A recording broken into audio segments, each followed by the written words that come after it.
स्वागत है दोस्तों हमारे चैनल पर, जहां हम लाते हैं आपके लिए सच्ची भूतिया कहानियां जो आपके रोंगटे खड़े कर देंगी।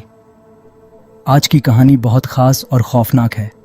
एक ऐसे नवविवाहित जोड़े की जो छुट्टियों पर निकला था, लेकिन उनके साथ ऐसा कुछ हुआ जिसकी उन्होंने कभी कल्पना भी नहीं की थी। वीडियो को अंत तक देखें और यदि आपको यह कहानी पसंद आए तो कृपया चैनल को लाइक, सब्सक्राइब और शेयर करना न भूलें।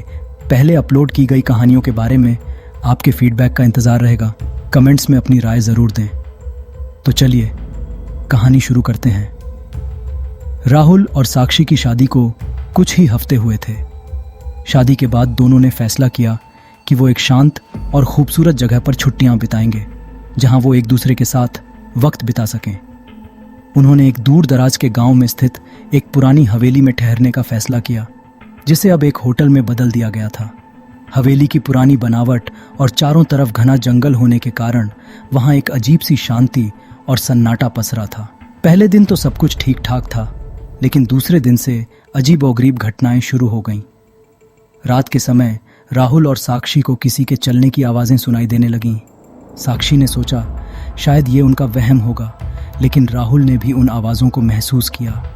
उन्होंने रिसेप्शन पर जाकर पूछताछ की तो होटल के कर्मचारी अजीब तरीके से चुप हो गए और सिर्फ इतना कहा, हवेली में कुछ रहस्य हैं, लेकिन डरने की ज़रूरत नहीं है।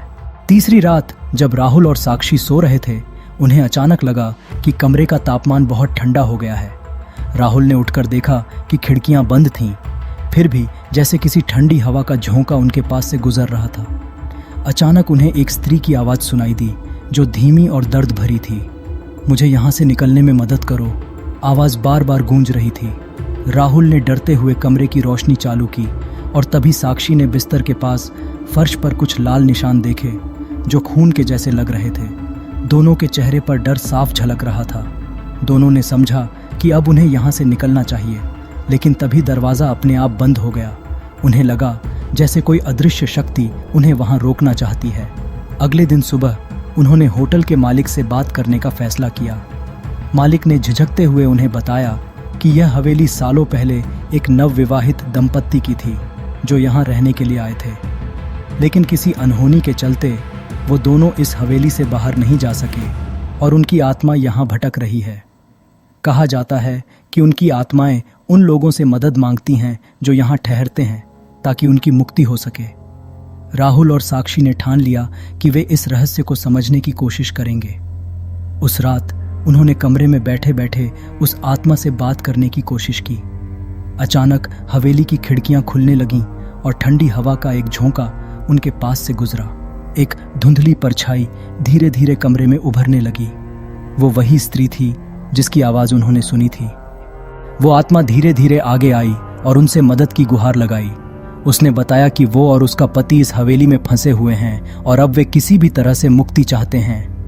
लेकिन जैसे ही राहुल और साक्षी ने उसकी मदद का वादा किया, एक भयानक चीख कमरे में गूंज उठी। वो आत्मा जैसे ही हवेली से बाहर जाने की कोशिश करती, कोई अदृश्य शक्ति उसे रोक देती थी। राहुल और साक्षी ने मंत्रोच्चार करना शुरू किया, जो उन्हें गांव के पुजारी ने सिखाया था।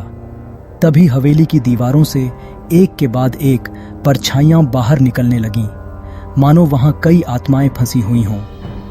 जैसे ही राहुल ने आखिरी मंत्र बोला, एक जोरदार धमाका हुआ और हवेली में हर तरफ अंधेरा छा गया। जब रोशनी आई तो वो आत्मा गायब हो चुकी थी और हवेली में सब कुछ शांत था। सुबह होते ही राहुल और साक्षी ने वहां से जाने का फैसला किया। जाते जाते उन्होंने महसूस किया कि अब हवेली का माहौल पहले से हल्का और शांत था। दोनों ने राहत की सांस ली और सोचने लगे कि उन्होंने शायद उन आत्माओं को मुक्त कर दिया था। क्या उन आत्माओं ने सच में मुक्ति पाई, या फिर वहां अब भी कोई अनदेखी ताकत छुपी हुई है? ये एक ऐसा सवाल है जिसका जवाब किसी के पास नहीं है। और अब भी उस हवेली के पास से गुजरने वाले लोगों को रात में कभी कभी एक स्त्री की दर्द भरी चीख सुनाई देती है। राहुल और साक्षी ने उस खौफनाक रात के बाद जब हवेली को छोड़ने का फैसला किया, तो वे जल्दी जल्दी अपने सामान समेटकर हवेली से बाहर निकलने लगे। बाहर सुबह की हल्की रोशनी थी, पर हवेली का माहौल अब भी रहस्यमयी और भयावह था। दोनों ने राहत की सांस ली और गांव की ओर जाने वाले कच्चे रास्ते पर चल पड़े। राहुल ने सोचा कि ये सब उनके लिए एक बुरा सपना था जो अब खत्म हो चुका था। लेकिन जैसे ही वे गांव के रास्ते पर पहुंचे, उन्हें एहसास हुआ कि चारों ओर सन्नाटा है, जैसे पूरा गांव खाली हो गया हो। उनके कदमों की आवाज ही केवल उस शांति को तोड़ रही थी। राहुल और साक्षी ने गांव के एक बुजुर्ग से पूछा, यहां सब इतने शांत क्यों हैं? क्या हुआ है? बुजुर्ग ने गंभीरता से उनकी ओर देखा और कहा, आप लोग उस हवेली से आ रहे हो ना? वो हवेली किसी को इतनी आसानी से छोड़ती नहीं है। जो भी वहां जाता है वह कुछ न कुछ अपने साथ वापस लेकर आता है। उनकी बात सुनकर साक्षी का चेहरा सफेद पड़ गया। उसे लगा कि कहीं वो उस आत्मा के प्रभाव को अपने साथ तो नहीं लेकर आए। अचानक ही उसने अपने कंधे पर एक भारीपन महसूस किया, जैसे कोई अदृश्य शक्ति उसे रोक रही हो। गांव में रहने के अलावा उनके पास कोई और रास्ता नहीं था, तो उन्होंने एक छोटी सी धर्मशाला में रात बिताने का फैसला किया। जैसे ही रात हुई, साक्षी को अजीब अजीब सपने आने लगे। उसने देखा कि वो फिर उसी हवेली में है और चारों ओर से धुंधले चेहरे उसे घूर रहे हैं। राहुल ने देखा कि साक्षी बिस्तर पर तड़प रही है, जैसे किसी बुरे सपने में फंसी हो। उसने उसे जगाने की कोशिश की, लेकिन उसके छूते ही अचानक कमरे की सारी बत्तियां बंद हो गईं और चारों ओर गहरी खामोशी छा गई। तभी कमरे के एक कोने से एक धीमी पर खौफनाक हंसी सुनाई देने लगी। सुबह होते ही राहुल ने एक अजीब सा कागज अपने बिस्तर के पास पाया। उस पर खून से लिखा हुआ था, तुम मुझसे दूर नहीं जा सकते, मेरा बदला अधूरा है। यह पढ़कर राहुल और साक्षी के चेहरे पर डर की लकीरें खिंच गईं। उन्हें समझ में नहीं आ रहा था कि यह सब कैसे हो रहा है और उससे कैसे छुटकारा पाया जाए। राहुल ने तय किया कि वो गांव के पुजारी से मदद मांगेगा। वो पुजारी को ढूंढते हुए उसके आश्रम पहुंचे और सारी घटना उसे बताई। पुजारी ने गंभीरता से सुना और कहा, यह आत्मा बहुत ताकतवर है। वो तुम्हें तब तक नहीं छोड़ेगी जब तक उसका काम पूरा नहीं हो जाता। तुम्हें उसकी कहानी जाननी होगी और वही करना होगा जो वो चाहती है। पुजारी के कहने पर राहुल और साक्षी ने फिर से हवेली जाने का निर्णय किया, पर इस बार वो पूरी तैयारी के साथ गए। जैसे ही वो हवेली के पास पहुंचे, आत्मा की खौफनाक परछाई फिर से उभर आई। उसने गुस्से में कहा, तुम्हें यहां से भागने की इजाजत किसने दी? राहुल ने हिम्मत जुटाई और पूछा, तुम क्या चाहती हो? हमें मुक्ति दो, हमने तुम्हारा क्या बिगाड़ा है? आत्मा के चेहरे पर दर्द और गुस्से का मिश्रण दिखा और उसने धीमी आवाज में कहा, तुम्हें मेरी मौत के पीछे की सच्चाई जाननी होगी और जो नाइंसाफी मेरे साथ हुई उसका बदला लेना होगा। तभी मेरी आत्मा को शांति मिलेगी। आखिर क्या हुआ था उस आत्मा के साथ? राहुल और साक्षी कैसे उसके बदले की कहानी का हिस्सा बनेंगे? क्या वो आत्मा को शांति दिला पाएंगे या फिर वे भी उसी हवेली के अंधेरों में खो जाएंगे? राहुल और साक्षी ने आत्मा की बातों को सुनकर महसूस किया कि यह मामला बहुत ही गहराई और दर्द से भरा हुआ है। आत्मा का बदला और उसकी मौत की कहानी जानने के लिए वे उस हवेली में और भी गहराई से जांच पड़ताल करने का फैसला करते हैं। अगली रात राहुल और साक्षी ने अपने डर पर काबू पाते हुए उस हवेली के उन हिस्सों की तलाश शुरू की जहां पहले कभी कोई नहीं गया था। पुरानी दीवारों पर अजीब निशान और धूल से भरी वस्तुएं पड़ी हुई थीं। तभी उनकी नजर एक बंद दरवाजे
भयानक सन्नाटा छा गया। साक्षी ने राहुल की ओर देखा और कहा, क्या ये सब सचमुच खत्म हो गया है? तभी पीछे से ठंडी आवाज आई, अभी नहीं, तुमने मेरी कहानी सुनी है, पर मेरा बदला अभी बाकी है। जब तक वो पूरा नहीं होता मैं तुम्हें नहीं छोड़ूंगी। राहुल और साक्षी की जान अभी भी खतरे में है। आत्मा की सच्चाई को जानने के बाद अब उनकी जिंदगी एक और नई चुनौती का सामना करने वाली है। क्या वे आत्मा को शांति दिला पाएंगे या वे भी उसी अंधेरे में खो जाएंगे? राहुल और साक्षी ने आत्मा की चेतावनी के बाद यह महसूस किया कि उनकी जिंदगी खतरे में है और उन्हें किसी भी तरह उस आत्मा को शांति देनी होगी। उन्हें यह भी समझ आ गया कि आत्मा केवल उन लोगों को सजा देना चाहती है जिन्होंने उसके साथ अन्याय किया था, लेकिन आत्मा का गुस्सा और बदला अधूरा होने के कारण वह अब किसी को भी नहीं बख्शती। राहुल और साक्षी ने गांव के बुजुर्गों से पूछताछ की तो उन्हें एक डरावनी सच्चाई पता चला कि उस नवविवाहित दुल्हन का नाम माधवी था और वह एक स्थानीय ठाकुर के बेटे से प्यार करती थी, लेकिन उसकी शादी जबरदस्ती किसी और से करवा दी गई और फिर उसकी जान ले ली गई ताकि परिवार की इज्जत बची रहे। उसका परिवार उसके प्यार को अपनाने के लिए तैयार नहीं था और उसी रात हवेली में उसे जला दिया गया था। उसकी आत्मा अब तक न्याय की तलाश में है। राहुल और साक्षी ने पुजारी की सलाह मानी और माधवी की आत्मा को शांति दिलाने के लिए एक आखिरी पूजा का आयोजन किया। वे हवेली के तहखाने में गए जहां उसका दर्दनाक अंत हुआ था। वहां उन्होंने मंत्रोच्चार और माधवी की आत्मा के लिए विशेष पूजा की। जैसे जैसे पूजा बढ़ती गई, हवेली की दीवारें हिलने लगीं। अचानक हवेली का दरवाजा जोर से बंद हो गया और चारों ओर से एक डरावनी ठंडी हवा ने उन्हें घेर लिया। तभी माधवी की आत्मा प्रकट हुई। उसका चेहरा अभी भी गुस्से और दर्द से भरा था। राहुल ने उसकी ओर हाथ जोड़ते हुए कहा, माधवी, हम तुम्हारे दुख को समझते हैं। हमने तुम्हारी कहानी सबके सामने लाने का वादा किया है ताकि तुम्हें इंसाफ मिल सके। अब तुम्हें भी हमें जाने देना चाहिए। माधवी की आत्मा कुछ क्षण के लिए चुप रही, फिर उसने कहा, अगर तुम सच में मेरी मदद करना चाहते हो तो इस हवेली में जो रहस्य छिपे हैं उन्हें दुनिया के सामने लाओ। मुझे न्याय तभी मिलेगा जब लोगों को मेरी सच्चाई का पता चलेगा। राहुल और साक्षी ने सिर हिलाते हुए कहा, हम वादा करते हैं कि तुम्हारी कहानी को सबके सामने लाएंगे। यह हवेली और तुम्हारी दर्दनाक कहानी अब किसी को छुपाई नहीं जाएगी। माधवी की आत्मा ने धीरे धीरे एक गहरी सांस ली और उसकी क्रोधित आंखों में शांति की एक हल्की झलक आई। वह धीरे धीरे हवेली की दीवारों में समाने लगी, जैसे वह अपनी अंतिम मंजिल की ओर बढ़ रही हो। हवेली में एक अजीब सा सन्नाटा छा गया और इसके बाद का हर कोना शांत हो गया। राहुल और साक्षी ने हवेली से बाहर निकलते हुए महसूस किया कि वे एक भयानक अनुभव से गुजरे थे, लेकिन अब उनके चेहरे पर एक सुकून भरी मुस्कान थी। उन्होंने गांव में लौटकर माधवी की कहानी सबके सामने रखी ताकि लोग जान सकें कि कैसे समाज की बंदिशें किसी की जिंदगी तबाह कर सकती हैं। इस वीडियो को देखने के लिए आपका धन्यवाद। हमें बताइए कि आपको यह कहानी कैसी लगी। हमारे चैनल को लाइक, शेयर और सब्सक्राइब करना न भूलें ताकि आप हमारी और भी डरावनी कहानियों का मजा ले सकें। आपके सुझाव और फीडबैक हमारे लिए बहुत महत्वपूर्ण है, तो कृपया हमें कमेंट्स में अपनी राय दें।